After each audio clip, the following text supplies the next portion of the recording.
Good morning all of you. Ordinary education channel पर आपका एक बार पुनः फिर स्वागत है। सामान्य अध्ययन विज्ञान में आज हम लोग 5वां पार्ट और रसायन विज्ञान का दूसरा पार्ट पढ़ेंगे, जिसमें रसायन विज्ञान के कुल 500 प्रश्न और फिजिक्स के हम लोग 510 प्रश्न सहित बायोलॉजी मिला करके कुल हम लोग लगभग 1600-1700 या 2000 तक प्रश्नों की श्रृंखला पढ़ेंगे और सभी जो है 9 से 10 वीडियो में कनेक्ट की जाएगी। इसमें हम लोग 4 वीडियो हम लोग अपलोड कर चुके हैं। अब 5वां वीडियो आज जो है हम लोग पढ़ेंगे बिल्कुल फैक्ट, सुपर टेट, टेट और पेट। इन सब के लिए जो है परीक्षा में आने वाले क्वेश्चन को टारगेट किया है और लगभग 15 से 20 वर्षों के प्रश्नों का अध्ययन का कलेक्शन है और एक कॉपीराइट है एप एडिशन का। एप एडिशन का कॉपीराइट है ये, जैसा कि यहाँ पे दिया हुआ है, और एप एडिशन का ही ये PDF है। आइए हम लोग ऐसा ना हो कि कॉपीराइट में आए और इसे हम लोग पढ़ते हैं अपने तरीके से। 201 नंबर प्रश्न से हम लोग स्टार्ट करेंगे और हम लोग आज वही 400 प्रश्न तक, लगभग 350 प्रश्न तक पढ़ेंगे। देखते हैं हम लोग क्या है, टाइम वीडियो का लिमिट होता है, हम लोग फिर बाद में बात करते रहेंगे। क्वेश्चन नंबर 201 है, भाखड़ा चूना का रासायनिक नाम क्या है? भाखड़ा चूना का रासायनिक नाम होता है हाइड्रोक्साइड, कैल्शियम हाइड्रोक्साइड, और कैल्शियम का Ca और हाइड्रोक्साइड का OH का होल ट्वाइस। सिंदूर का रासायनिक नाम मर्क्यूरिक सल्फाइड है। सिंदूर को क्या कहते हैं? HDS कहते हैं। सोडा का रासायनिक नाम पोटेशियम नाइट्रेट है। पोटेशियम नाइट्रेट को हम लोग क्या कहते हैं? KNO3 कहते हैं। पोटेशियम नाइट्रेट को हम लोग क्या कहते हैं? KNO3 कहते हैं। और पोटेशियम नाइट्रेट जो है ये क्या होता है? सोडा का रासायनिक नाम होता है। नमक का रासायनिक नाम सभी लोग को मालूम होगा, संभवतः नहीं मालूम है तो जानिए। नमक का रासायनिक नाम सोडियम क्लोराइड NaCl। नमक के अम्ल का रासायनिक नाम क्या है? नमक के अम्ल का रासायनिक नाम जो होता है HCl। हाइड्रोक्लोरिक अम्ल। नमक जो होता है हाइड्रोक्लोरिक अम्ल जैसा व्यवहार करता है। वैसे तो वो है नमक NaCl से बना है, NaCl से बना है, और इसमें क्या होता है? Na पॉजिटिव होता है और Cl निगेटिव होता है। इसी प्रकार से HCl जैसे अम्ल के द्वारा बनना, इसका मतलब क्या है? देखिए, Na को पॉजिटिव में तोड़ा जाता है, Cl को निगेटिव में। एक पॉजिटिव देता है, एक निगेटिव देता है। आगे हम लोग देखते हैं Cl को कैसे तोड़ा जाता है। HCl को, HCl भी उसी प्रकार से तोड़ा जाता है, H पॉजिटिव और प्लस Cl निगेटिव। इसलिए Na पॉजिटिव Cl निगेटिव होता था, H पॉजिटिव, इसलिए ये उस टाइप का ही अम्ल है। NaCl में कौन सा बंध होता है? आयनिक बंध होता है। सोडियम कार्बोनेट का साधारण नाम है baking soda. Liquid petroleum gas LPG किसका मिश्रण है? ब्यूटेन का। कैल्शियम नाइट्रेट रासायनिक सूत्र होता है, कैल्शियम नाइट्रेट का रासायनिक सूत्र होता है CdNO3 का होल ट्वाइस। हाइड्रोजन परऑक्साइड का साधारण नाम क्या है? हाइड्रोजन परऑक्साइड का साधारण नाम होता है ब्लीच। ब्लीच या इसे तरल भी कहते हैं, एक तरल पदार्थ है, लिक्विड होता है।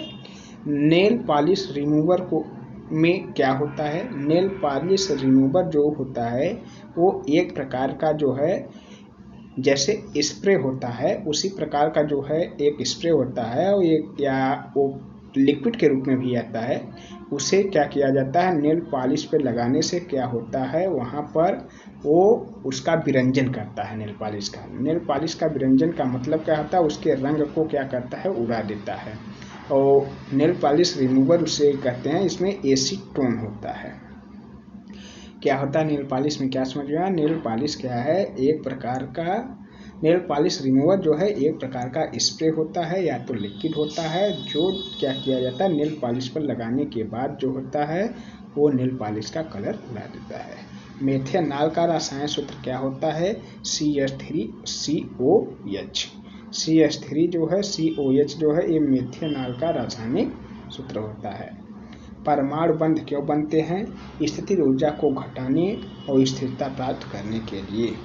एसिडिक एसिड का रासायनिक सूत्र क्या है? हम लोग पढ़ लिए हैं इसके पहले, CH3COOH। इसी को हम लोग एस्टिक एसिड या जो है विनेजार बोलते हैं। विनेजार का मतलब जैसे ये सिरका होता है गांव में खाने वाला गन्ने का, जो वही इसका सूत्र है, जो बनता नहीं है। ये है एस्टिक एसिड का रासायनिक सूत्र है CH3COH। इसे इंग्लिश में विनेजार कहते हैं। सोडियम टेट्राबोरेट डेकाहाइड्रेट का साधारण नाम क्या है? बोरेक्स है। बोरेक्स पूछेगा इसका रासायनिक नाम क्या है, तो बोरेक्स का रासायनिक नाम सोडियम टेट्रा डेकाहाइड्रेट।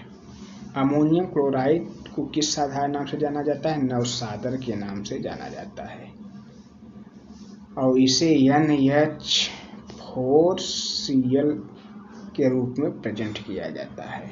ये नवसादर है। और परीक्षा में सेम टू सेम इन प्रश्नों को टारगेट किया जाएगा, और ऐसे ही प्रश्न जो है डायरेक्ट फैक्ट के रूप में पेट में भी आएगा, टेट सुपर टेट में भी आएगा।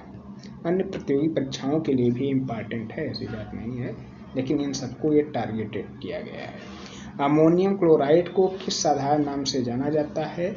अमोनियम क्लोराइड का मतलब होता है नवसादर। और सल्फ्यूरिक अम्ल को किस नाम से जाना जाता है? सल्फ्यूरिक अम्ल जो होता है वो गंधक होता है।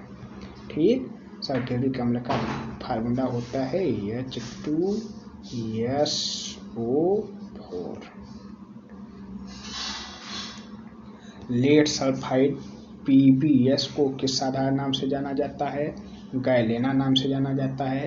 पोटेशियम हाइड्रोक्साइड को किस साधारण नाम से जाना जाता है? पोटेशियम हाइड्राइड को कास्टिक पोटाश के नाम से जाना जाता है। सोडियम सल्फेट का रासायनिक सूत्र क्या होता है? Na2SO4 होता है। सुक्रोज को किस साधारण नाम से जाना जाता है? चीनी के नाम से जाना जाता है। इथाइल अल्कोहल का रासायनिक सूत्र क्या होता है? C2H5OH। जहाँ पर आवश्यकता पड़ेगी हम इसे क्या करेंगे? डिटेल करेंगे। जो प्रश्न डायरेक्ट प्रश्न पूछे जाएंगे उन्हें आप क्या करिए, अभी फैक्ट के रूप में पढ़ लीजिए। हम लोग इसका डिटेल वीडियो लेकर आएंगे और बोर्ड पर भी इसे पढ़ेंगे। मीथेन का रासायनिक सूत्र क्या है? CH4। सोडियम थायोसल्फेट का रासायनिक सूत्र क्या है? सोडियम थायोसल्फेट होता है Na2SO2O3 सोडियम थायोसल्फेट होता है। जिंक ऑक्साइड को किस साधारण नाम से जाना जाता है? चाइना व्हाइट के नाम से जाना जाता है, ZnO। बालू का रासायनिक नाम सिलिकॉन ऑक्साइड होता है। सिलिकॉन ऑक्साइड जो होता है बहुत इम्पॉर्टेंट है। ये सिलिकॉन ऑक्साइड जो है इसकी सहायता से हम लोग क्या करते हैं? मोबाइल की चिप वगैरह को हम लोग बनाते हैं। बालू का रासायनिक नाम ही नहीं है। सिलिकॉन जो होता है तो सिलिका होती ही है। हम लोग सिलिकॉन ऑक्साइड का जो तत्व होता है वो जो चिप बनती है मोबाइल की, कंप्यूटर की, उन सब में सिलिकॉन ऑक्साइड का हम लोग प्रयोग करते हैं। परमाणु घड़ी जिसके ट्रांजिशन का पर आधारित होता है, परमाणु घड़ी में सीरियम का प्रयोग किया जाता है। आंसू गैस का घटक कौन सा है? क्लोरोपिक्रीन है। भारी जल का कौन सा गुण है? भारी जल क्या होता है? भारी जल के बारे में हम लोग पढ़े थे 1H2 इसका जो है फार्मूला होता है। इसी को हम लोग D2 वो कहते हैं, ड्यूटेरियम ऑक्साइड कहते हैं।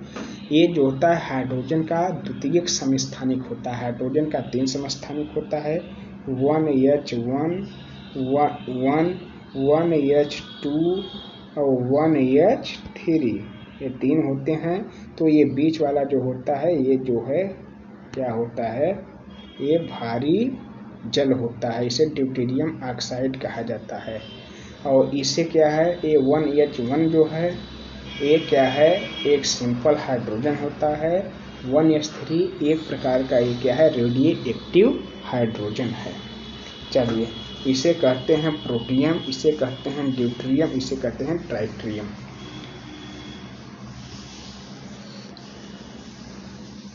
ठीक 0 डिग्री सेल्सियस पर कटोरी में रखे बर्फ और पानी में क्या परिवर्तन आएगा। 0 डिग्री सेल्सियस जो होता है उसमें सारा जो है बर्फ क्या हो जाएगा, सारा पानी बर्फ बन जाएगा, क्योंकि 4 डिग्री सेल्सियस पे क्या होता है, बर्फ जमना स्टार्ट होता है। फोटोग्राफी जो है, और 4 से नीचे आएगा 0 तो बर्फ बन ही जाएगा। फोटोग्राफी प्लेटों में सिल्वर हाइलाइट का प्रयोग किया जाता है, क्योंकि ये प्रकाश रूपांतरित हो जाती है। टेट्रा एथिल लेड क्या है, अपस्फोट रोधी यौगिक एंटी नॉक कंपाउंड। सीसा पेंसिल के निर्माण में किस सामग्री का प्रयोग किया जाता है, ग्रेफाइट। किसी व्यक्ति को गोली लगने पर अगर गोली तुरंत नहीं निकाली जाती तो इसके कारण उसके शरीर में जहर फैल जाता है। आर्सेनिक के कारण जहर फैल जाता है।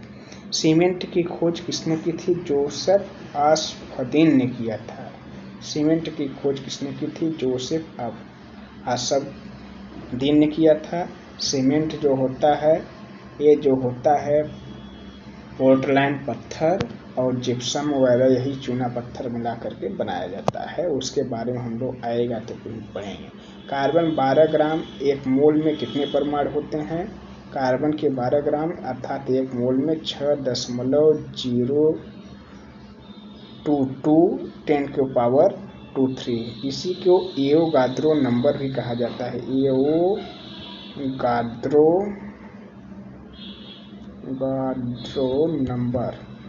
एवोगाद्रो नंबर भी इसी को क्या कहा जाता है, ये दिया हुआ है, देखो नीचे। एवोगाद्रो संख्या किसे कहते हैं, सेम टू सेम यही होता है, चाहे एवोगाद्रो नंबर बोले या संख्या बोले, इसी को ही बताना है। कार्बन 12 का मतलब होता है ये एवोगाद्रो। इलेक्ट्रॉन की खोज किसने किया था, इलेक्ट्रॉन की खोज जे थॉम्सन ने किया था। कब किया था, 1897 ईस्वी में किया था इलेक्ट्रॉन की खोज। और एक इलेक्ट्रॉन का द्रव्यमान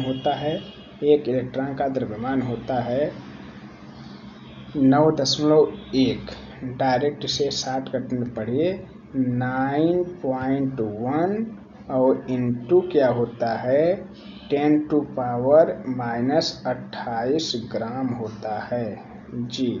और इसी को और कैसे लिख सकता है, इसे लिख सकता है 9.1 इंटू 10⁻31, 28×3=31।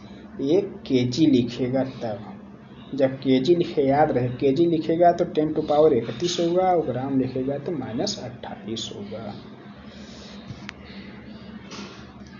प्रोटॉन की खोज किसने किया था, प्रोटॉन की खोज क्या किया था, प्रोटॉन की खोज रदरफोर्ड ने किया था। रदरफोर्ड ने प्रोटॉन की खोज कब किया था, 1919 में किया था। और न्यूट्रॉन की खोज किसने किया था, न्यूट्रॉन की खोज जेम्स चैडविक ने किया था, ये दिया है। और क्या किया था, 1932 ईस्वी में किया था। इन सबको जानते रहें। प्रोटॉन का द्रव्यमान क्या होता है, प्रोटॉन का द्रव्यमान 1.67×10⁻⁴ क्या होता है, -24 ग्राम होता है। न्यूट्रॉन की खोज किसने किया था, जेम्स चैडविक ने किया था। और जो न्यूट्रॉन का द्रव्यमान होता है वही द्रव्यमान प्रोटॉन का भी होता है। न्यूट्रॉन प्रोटॉन का द्रव्यमान सेम होता है। परमाणु संख्या किसे कहते हैं, परमाणु संख्या के बारे में बता चुका हूँ। तत्व के परमाणु के नाभिक में उपस्थित प्रोटॉनों की संख्या जो होती है उसे परमाणु संख्या कहते हैं। प्रोटॉनों की संख्या का मतलब होता है, जैसे Na यहाँ पर 23 लिखा गया है, और यहाँ Na यहाँ पर 23 नहीं लिखा जाएगा, यहाँ लिखा जाएगा Na 11 ऊपर 23 लिखा जाएगा। इसी नीचे वाले को परमाणु क्रमांक भी कहते हैं। क्रमांक इलेक्ट्रॉन इलेक्ट्रॉन के बाद इसी को प्रोटॉन भी कहा जाता है। ठीक, तो नीचे वाले को इलेक्ट्रॉन, प्रोटॉन, क्रमांक सब कहा जाता है। इसके पहले वाले वीडियो हम लोग चर्चा कर चुके हैं। परमाणु संख्या किसी तत्व में के नाभिक में स्थित प्रोटॉनों की संख्या को परमाणु क्रमांक कहते हैं। परमाणु क्रमांक प्रोटॉनों की संख्या कहिए या इसे आप क्या कह सकते हैं, इलेक्ट्रॉनों की संख्या भी कह सकते हैं। द्रव्यमान संख्या किसे कहते हैं, किसी परमाणु के नाभिक में उपस्थित प्रोटॉनों और न्यूट्रॉनों के योग को क्या कहते हैं, द्रव्यमान कहते हैं। द्रव्यमान संख्या का मतलब भार, परमाणु भार क्या होता है, ये प्रोटॉन और न्यूट्रॉन के बराबर होता है, या इसी को कह सकते हैं इलेक्ट्रॉन प्लस न्यूट्रॉन के बराबर होता है। ये दोनों एक ही बात हुई, क्योंकि प्रोटॉन इलेक्ट्रॉन की संख्या बराबर होती है। जिन परमाणुओं में न्यूट्रॉनों की संख्या समान होती है उन्हें क्या कहते हैं, उन्हें कहते हैं समन्यूट्रॉनिक। और मोस्ले की आवर्त सारणी में परमाणु का आकार वर्ग में ऊपर से नीचे आने पर क्या होता था, बढ़ता था। आधुनिक आवर्त सारणी में विद्युत धनात्मकता वर्ग में ऊपर से नीचे जाने पर क्या होता है, बढ़ता है। वर्ग और क्या होता है, आवर्त, आवर्त में विद्युत सारणी में विद्युत धनात्मक वर्ग में ऊपर से नीचे जाने आने पर क्या होता है, बढ़ता है, याद रखना। आधुनिक आवर्त सारणी में विद्युत धनात्मक वर्ग में बाएं से दाएं जाने पर घटता, ऊपर से नीचे बढ़ता है या नीचे से ऊपर, ऊपर से नीचे आने पर क्या होता है, बढ़ता है, क्योंकि नीचे अधिक परमाणु क्रमांक के तत्व मिलते हैं। और बाएं से दाएं जाने पर क्या होता है, घटता है। आवर्तनिक आवर्त सारणी में आवर्त की संख्या कितनी है, 7 आवर्तों में बांटा गया है। आधुनिक आवर्त सारणी में वर्ग की कितनी संख्या है, 9 है। बहुत बिल्कुल इम्पॉर्टेंट फैक्ट है सब, 9 वर्ग है और 7 क्या है, आवर्त है। आधुनिक आवर्त सारणी में पहले आवर्त का पहला सदस्य क्या है, हाइड्रोजन है। इसे और क्या कहते हैं, आधुनिक आवर्त सारणी में प्रत्येक आवर्त का प्रथम सदस्य क्या होता है, क्षार धातु होता है। हाइड्रोजन क्षार नहीं है, इसका अपवाद है। मोस्ले की आवर्त सारणी में परमाणु का आकार वर्ग में बाएं, परमाणु का आकार जो होता है, प्रश्न आता ही है, इसे छोड़ देते हैं। मोस्ले का आवर्त सारणी परमाणु का आकार वर्ग में, ये छोड़िए। सबसे अधिक इलेक्ट्रॉन बंधुता किसकी होती है, सबसे अधिक इलेक्ट्रॉन एफिनिटी जो होती है वो क्लोरीन की होती है। और सबसे अधिक विद्युत ऋणात्मकता जो होती है वो फ्लोरीन की होती है। अलग करने के लिए आवश्यक ऊर्जा को क्या कहते हैं, चालक ऊर्जा कहते हैं। अलग करने के लिए आवश्यक ऊर्जा को क्या कहते हैं, चालक ऊर्जा कहते हैं। आवर्त सारणी में मौजूद निष्क्रिय गैसों का गलनांक निम्न होता है। आवर्त में वर्ग 7a के तत्वों का गलनांक काफ़ी उच्च होता है। जब दो परमाणु की विद्युत ऋणात्मकता तक के बीच काफ़ी अंतर हो तब उनके बीच कौन सा बंध बनेगा, आयनिक बंध। आयनिक बंध का मतलब यहाँ पर एक लाइन समझिएगा, जैसे क्या होता है, यहाँ पर HCl होता है एक प्रकार का, या NaCl होता है, NaCl होता है। ये क्या होता है, यहाँ पर क्या होता है, ऐसे समझिए। आयनिक बंध का मतलब, आयनिक बंध का मतलब क्या होता है, ये NaCl। अब इसमें एक इलेक्ट्रॉन ये त्यागेगा और एक इलेक्ट्रॉन ये ले लेगा, और जब इस पर ये इलेक्ट्रॉन इसे दे देगा तो इस पर पॉजिटिव आएगा, और ये लेगा तो इस पर एक निगेटिव आएगा। जब क्या होता है, दो परमाणु, सामान्य परमाणु जिस पर कोई माइनस प्लस चार्ज नहीं है, वे इलेक्ट्रॉनों के देने के और लेने की प्रक्रिया के बाद एक पर पॉजिटिव एक पर निगेटिव आ जाता है, तो दो सामान्य परमाणु परस्पर विपरीत आवेशित आयनों में बदल जाते हैं। एक पर पॉजिटिव एक पर निगेटिव, ये दोनों विपरीत हैं, विपरीत आवेशित आयनों में बदल जाते हैं। ऐसे ही बंध को हम लोग क्या कहेंगे, आयनिक बंध कहेंगे। जब दो परमाणु की विद्युत ऋणात्मकता तक के बीच सिर्फ अंतर हो तो उनके बीच कौन सा बंध बनेगा, ध्रुवीय सहसंयोजक बंध। ध्रुवीय सहसंयोजक बंध का मतलब होता है, देखिए, यदि साझेदारी के इलेक्ट्रॉन जो है पहले यहाँ रखा जाएगा बीच में, और यदि ये ज़्यादा ऋणात्मक होगा तो इस इलेक्ट्रॉन को खींचते खींचते इधर खींच के लेके आएगा और अंत में अपने पास ले लेगा ये। तो ये ले नहीं पाएगा, लेकिन जो है इसके तरफ शिफ्ट हो जाएगा। तो ये इसका चित्र ये ऐसे विरूपण हो जाएगा और इसमें मिल जाएगा। तो क्या हो जाएगा, ध्रुवीय बंध, दो पोल हो जाएंगे। आइए, सहसंयोजी बंध होता है, साझेदारी तो हो ही जाएगा। जब दो परमाणुओं के ऑर्बिटल, जब नहीं जब है, दो परमाणु का ऑर्बिटल एक दूसरे से ये रैखिक अक्ष पर अधिव्यापन करते हैं तो दोनों परमाणुओं में कौन सा बंध बनता है? उनके बीच बने बंध को सिग्मा बंध कहते हैं। रैखिक अच्छी होता है। तो अच्छे का मतलब जो होता है ये समझिए, जैसे एक डंबल कार और एक गोला, ये इंड टू इंड अच्छी यही है, इसमें सिग्मा बांध बनेगा। पाई बांध कहाँ बनेगा? पाई बांध दोनों डंबल कार रहेंगे, एक ऐसे रहेगा और इसमें से क्या किया जाएगा, ये ऐसे बंध किया जाएगा यहाँ, तब ये पाई बंध बनेगा। चलिए, हाइड्रोजन बंध सिर्फ किसमें बनता है? फ्लोरीन, ऑक्सीजन और नाइट्रोजन के यौगिक में। हाँ, FON के यौगिक में बनता है। विद्युत ऋणात्मक परमाणु या मूलक का अनुपात बढ़ाना या इलेक्ट्रॉन का त्याग या धनावेश का बढ़ना क्या कहलाता है? ऑक्सीकरण कहलाता है। कहने का मतलब समझिए, जो है विद्युत ऋणात्मकता, इलेक्ट्रॉन का त्याग करना, डायरेक्ट ऐसे समझिए, जब इलेक्ट्रॉन त्याग किया जाएगा या धनावेश, इलेक्ट्रॉन जैसे ये अन्य है, ये इलेक्ट्रॉन त्याग देगा एक, तो इस पर पॉजिटिव आ जाएगा। ठीक, जब कहिए इलेक्ट्रॉन त्यागा जाए या उस पर धनावेश, ये धन है ना, ये धनावेश बढ़ जाए तो उसे ऑक्सीकरण कहेंगे।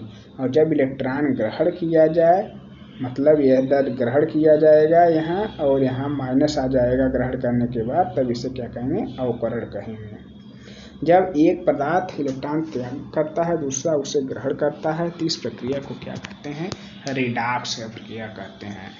कहने का मतलब, जब जिस प्रक्रिया में ऑक्सीकरण और अपचयन दोनों क्रियाएं साथ साथ चलती है, उसे रिडॉक्स प्रक्रिया कहते हैं। जो पदार्थ इलेक्ट्रॉन ग्रहण करता है उसे क्या कहते हैं? ऑक्सीकारक कहते हैं। जो पदार्थ इलेक्ट्रॉन का त्याग करता है उसे क्या कहते हैं? अवकारक कहते हैं। अम्ल जल में घुलकर क्या देता है? H पॉजिटिव देता है। अम्ल का जलीय विलयन नीले लिटमस को क्या करता है? अम्ल रहेगा तो नीले लिटमस को लाल कर देगा। अंगूर में कौन सा अम्ल पाया जाता है? बहुत इंपॉर्टेंट प्रश्न है, ये सब परीक्षा में आएंगे। अंगूर में देखिए टार्टरिक अम्ल पाया जाता है, सेब में मैलिक अम्ल पाया जाता है और सोडा वाटर में पाया जाने वाला अम्ल क्या है? कार्बोनिक अम्ल होता है। सोना चांदी के शुद्धिकरण के लिए क्या होता है भाई?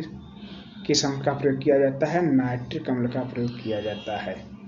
ये क्या होता है? ये प्रकार का लिक्विड होता है, सोना चांदी उसमें डालने के बाद उस पर उपस्थित कचड़े खत्म हो जाते हैं, छोड़कर चले जाते हैं, वो क्या होता है? एकदम शुद्ध दिखने लगता है।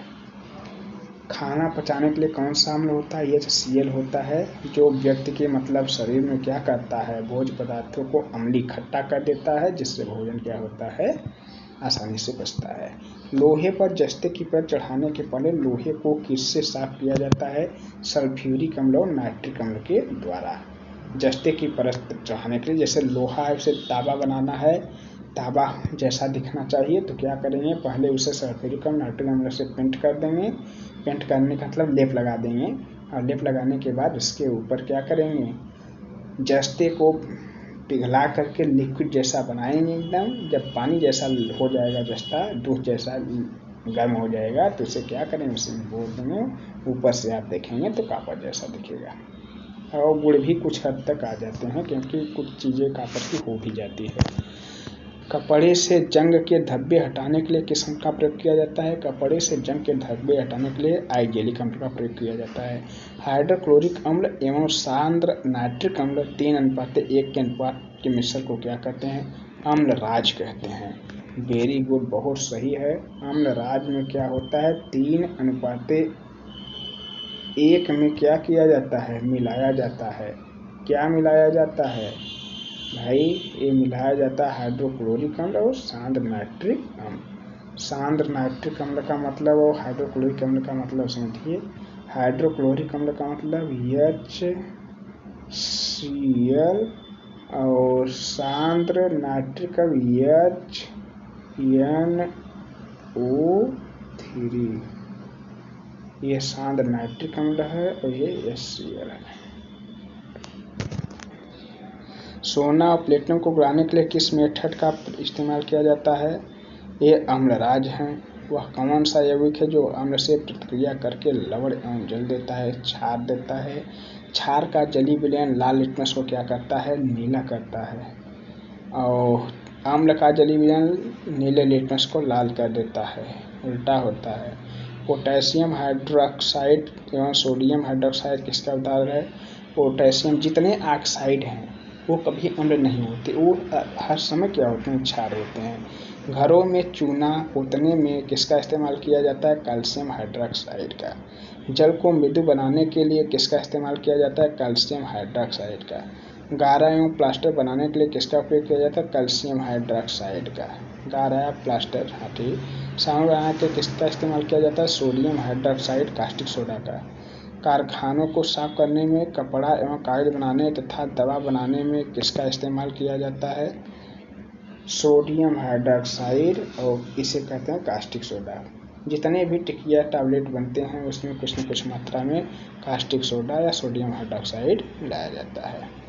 पेट की अम्लता दूर करने के लिए किसका उपयोग किया जाता है? मिल्क ऑफ मैग्नीशिया, जिसे मैग्नीशियम हाइड्रोक्साइड भी कहते हैं। बारूद बनने के लिए किसका उपयोग किया जाता है? पोटेशियम नाइट्रेट का उपयोग किया जाता है। समुद्र जल का पीएच मान कितना होता है? समुद्र जल का पीएच मान 8.4 होता है। लार का पीएच मान कितना होता है? लार का पीएच मान 6.5 होता है। लार में क्या होता है? एक एंजाइम पाया जाता है, उस एंजाइम को क्या कहते हैं?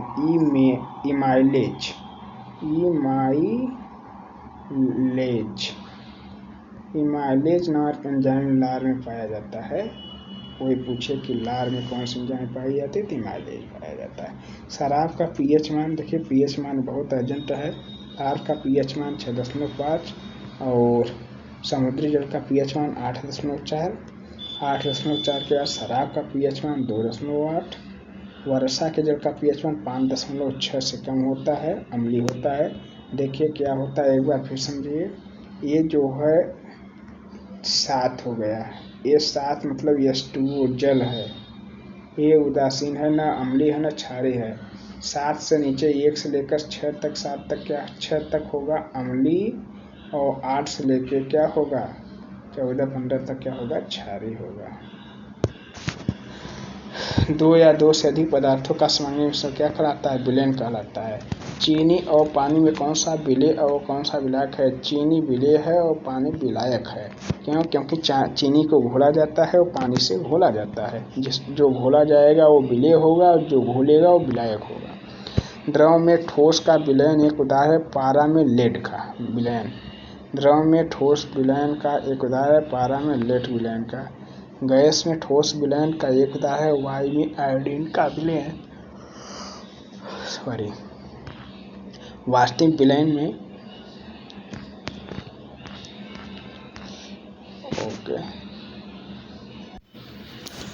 ठीक। जल में ठोस का विलयन क्या होता है? पारा और लेड का विलयन। गैस में ठोस का विलयन का उदाहरण है वायु में आयोडीन का विलयन। वायु में हवा में आयोडीन। वास्तविक विलयन में पदार्थ के कणों का आकार कितना होता है?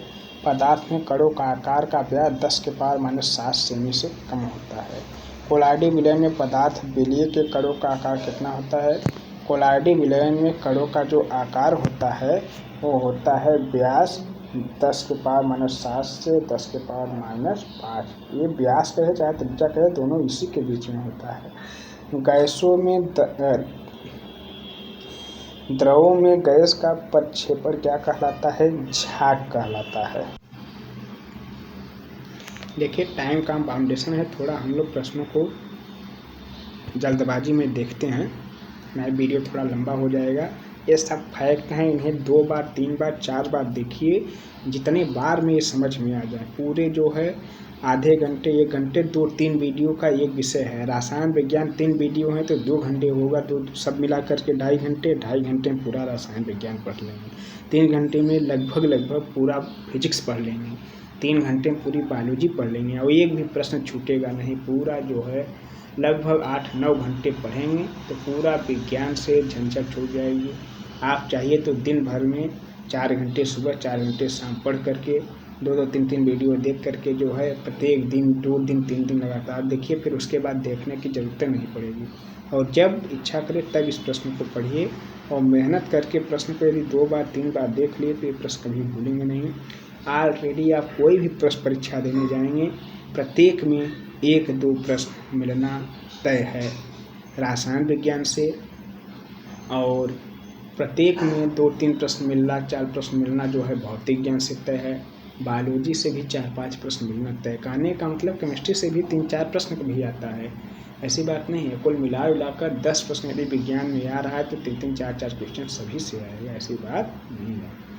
आइए, मिथाइल ऑरेंज क्षारीय विलयन में कौन सा रंग होता है? पीला होता है। मिथाइल ऑरेंज का उदासीन विलयन कैसा होता है? मिथाइल ऑरेंज का उदासीन विलयन होता है नारंगी होता है। फिनाप्थेलिन जो होता है, गलत लिखा थोड़ा, फिनाप्थेलिन क्षारीय विलयन में कौन सा रंग होता है? गुलाबी होता है। फिनाप्थेलिन याद करिए सब। और फिनाल ये भी है, फिनाप्थेलिन यही। फिनाप्थेलिन अम्लीय विलयन में कौन सा रंग होता है? रंगहीन होता है। क्षारीय में क्या होता है? क्षारीय में पिंक होता है, अम्लीय में रंगहीन होता है। याद करिए, सेम टू सेम पदार्थ है। फिनाप्थेलिन उदासीन विलयन में कैसा होता है? उदासीन में भी रंगहीन होता है। लिटमस उदासीन विलयन में कौन सा रंग होता है? बैगनी होता है। कार्बन की परमाणु संख्या कितनी होती है? कार्बन की परमाणु संख्या क्या होती है? 6 होती है। कार्बन को आधुनिक आवर्त सारणी में किस वर्ग में रखा गया है? कार्बन को आधुनिक आवर्त सारणी में जो है, कार्बन को आधुनिक आवर्त सारणी में 4A में रखा गया है। किस में रखा गया है? 4A में रखा गया है।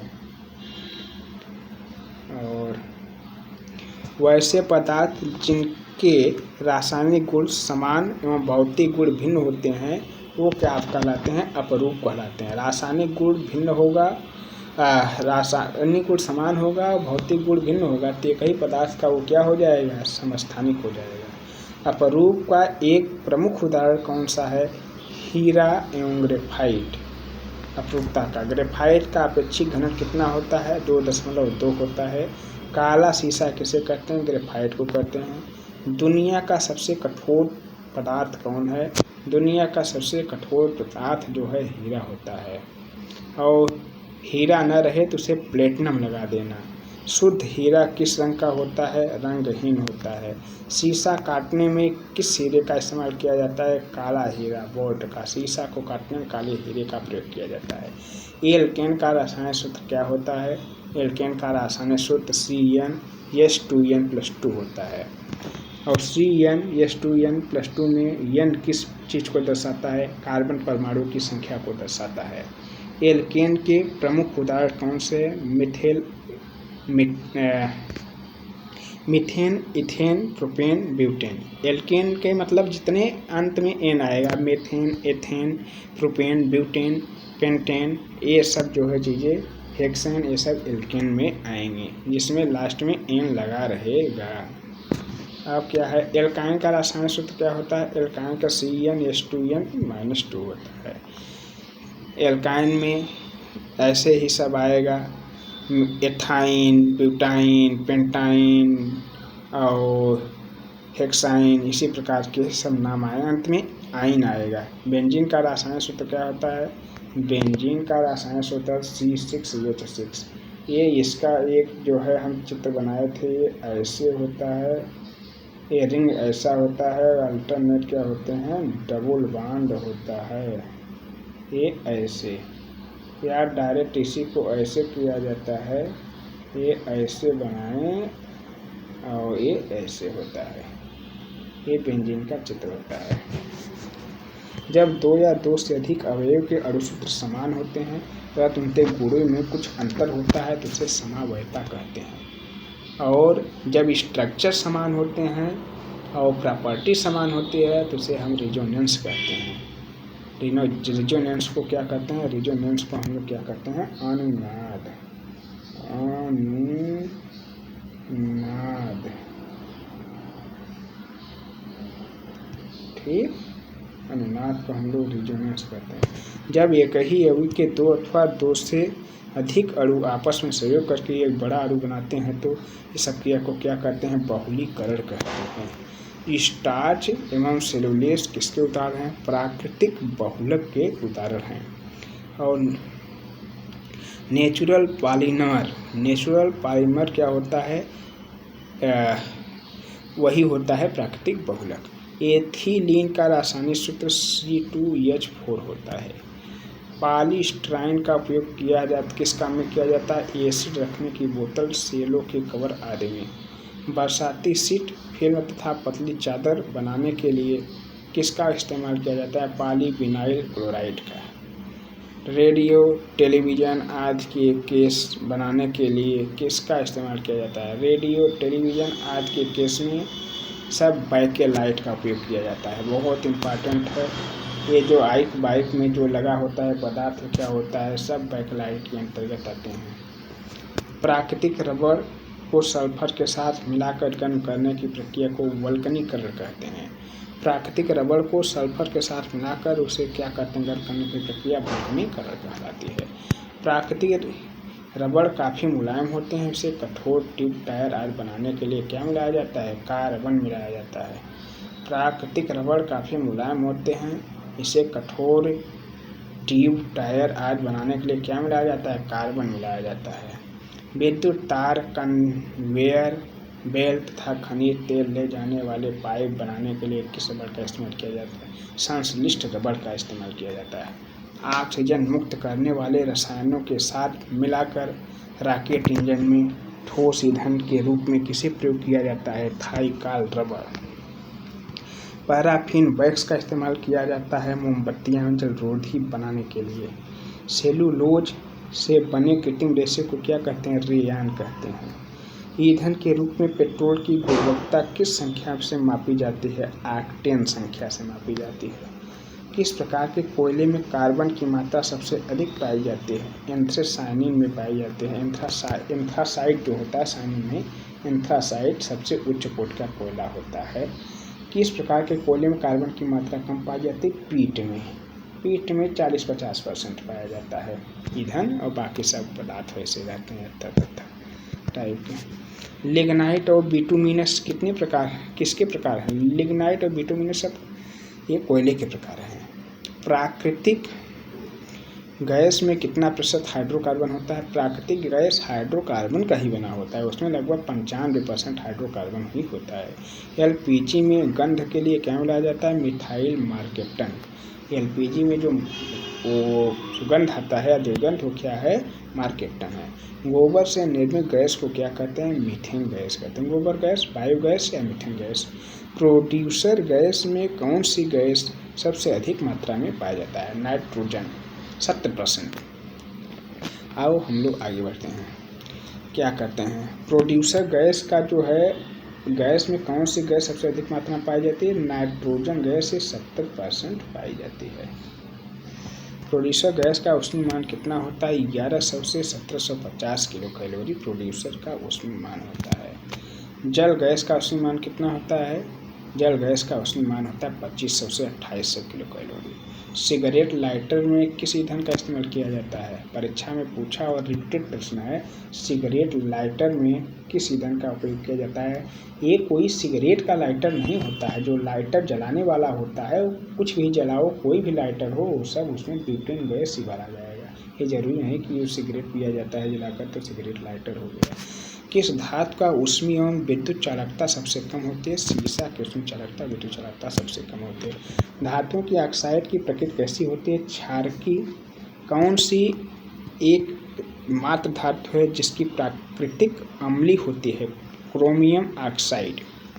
सबसे कठोर धातु कौन होता है? मैं बताया कि हीरा और प्लेटिनम। सबसे कठोर धातु जो होता है वो प्लेटिनम है।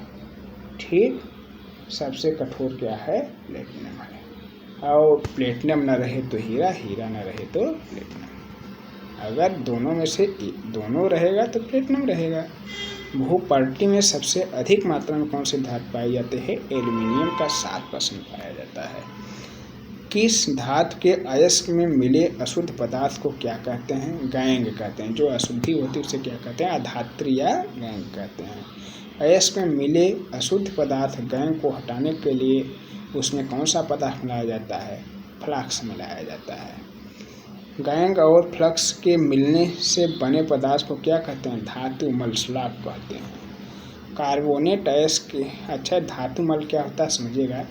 जैसे कोई धातु है उसमें कुछ अशुद्धि मिली हुई है तो उसमें गैंग और फ्लक्स मिला देंगे तो क्या हो जाएगा? जो अशुद्धि कीचड़ कापर ये सब रहेगा ये सब निकल जाएगा और शुद्ध धातु जो है छन करके नीचे चली जाएगी। वो क्या हो गया? धातु मल की प्रक्रिया हो गई। कार्बोनेट अयस्क को किसके द्वारा धातु ऑक्साइड में परिवर्तित किया जाता है? निस्तापन के द्वारा। काल्सिनेशन। सल्फाइड अयस्कों को किसके द्वारा धातु ऑक्साइड में परिवर्तित किया जाता है? भर्जन। सीसा को किस संकेत द्वारा दर्शाया जाता है? लेड। लेड इसे Pb कहते हैं। पारा को किस संकेत द्वारा दर्शाया जाता है? Hg।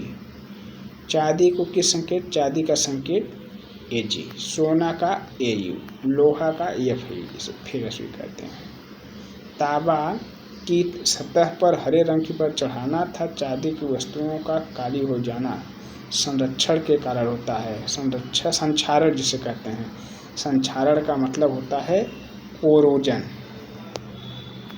जंग लगे लोहे के भार में क्या परिवर्तन? जब जंग लगता है तो याद रखिए 100 बार परीक्षा में पूछा जा चुका है। जंग लगे लोहे के भार में क्या परिवर्तन होता है? जंग लगे लोहे का भार बढ़ जाता है। ये मत सोचना जंग लग गया तो लोहा का भार घट गया। लोहे में जंग लगने में बना पदार्थ का नाम फेरिक ऑक्साइड होता है। और जंग का नाम होता है फेरिक ऑक्साइड, फेरिक ऑक्साइड। लौह एवं इस्पात को जंग से सुरक्षित रखने के लिए उस पर किस चीज़ का परत चढ़ाया जाता है? जस्ते का। लोहे पर जंग लगने से बचने के लिए जस्ते की परत चढ़ाने की विधि क्या कहते हैं? यश दलेपन। तांबे का वायु में उपस्थित कार्बन डाइऑक्साइड के साथ अपक्रिया करने पर हरे रंग की परत चढ़ जाती है। इस हरे पदार्थ को क्या कहते हैं? कॉपर कार्बोनेट कहते हैं। टंगस्टन को किस संकेत द्वारा दर्शाया जाता है? Tungsten W। टंगस्टन का गलनांक लगभग कितना डिग्री सेल्सियस होता है? टंगस्टन का गलनांक लगभग 3500 डिग्री सेल्सियस होता है। कितना होता है? 3500 डिग्री सेल्सियस होता है। भारत में टंगस्टन का उत्पादन देगाना खान जो होता है राजस्थान में है। कौन सी धातु है? ऑक्सीजन नाइट्रोजन दोनों की उपस्थिति में क्या होता है? जलते हैं? जिरकोनियम। जिरकोनियम ऐसे पदार्थ होते हैं जो ऑक्सीजन या नाइट्रोजन दोनों की उपस्थित रहेगा तब जलेंगे और नहीं तो नहीं चलेंगे। और जिरकोनियम एक प्रकार का धातु होता है। इसे उपधातु मान सकते हैं या धातु ही कहिए, धातु ही बेटर है। जिरकोनियम का अयस्क है बेडिलेआइट का। बेडिलेआइट जिरकोनियम का अयस्क है। न्यूट्रॉनों को आविष्कृत करने के गुण के कारण किन्हें नाभिकीय रिएक्टर में उपयोग किया जाता है? जिर्कोनियम, कैडमियम तथा बोरान। हाँ, 376 हम लोग कुल 175 प्रश्न पढ़े, 200 से लेकर के 376 तक। इसी पर आज का वीडियो समाप्त करते हैं और अब हम लोग नेक्स्ट वीडियो में आएंगे तो बचे हुए 130 क्वेश्चन 35 क्वेश्चन पढ़ेंगे। इस प्रकार रसायन विज्ञान के कुल 500 प्रश्न हो जाएंगे। और ये 5वां वीडियो है। जो इसके पहले वाले वीडियो नहीं देखे हैं यूट्यूब चैनल पर ऑर्डिनरी एजुकेशन सर्च करके आप लोग देख सकते हैं। और आपको यदि ये सीरीज अच्छी लग रही है, प्रश्नों की श्रृंखला ठीक ठाक है, एक्सप्लेनेशन ठीक है, आपको लगे कि ऐसे वीडियो की आवश्यकता है तो आप चैनल को अवश्य सब्सक्राइब करें। ये चैनल आगे बढ़ेगा तो अच्छे लोग चैनल से जुड़ेंगे और फिर हम लोग क्या करेंगे, अच्छी चीज़ें देने का प्रयास करेंगे। और इसमें जो भी चीज़ें दी जाएगी चैनल में वो 100% ऑथेंटिक दी जाएगी। किसी के साथ ऐसा नहीं कि प्रश्न को पढ़ के जाओ और परीक्षा में पूछे गए प्रश्नों का उत्तर क्या कर दिया जाए, गलत कर दिया जाए। फिर भी यदि आपको लग रहा है कि प्रश्न में कहीं त्रुटि या अशुद्धि हो गई है प्रिंटिंग करवाने में या PDF में प्रिंट होने में, तो आप लोग क्या करिए, कमेंट में उस प्रश्न का उत्तर और प्रश्न जरूर लिखें, ताकि उस पर हम संशोधन कर सकें और आगे आने वाले वीडियो में हम उन्हें समझा सकें। आपका सुझाव सादर आमंत्रित है। आप वीडियो को बार बार देखें और कहीं पर भी त्रुटि लगे तो आप जो है क्या करें, इसे जो है आप अवश्य जो है कमेंट बॉक्स में लिखें। ठीक, आज का वीडियो इसी पर समाप्त करते हैं। धन्यवाद।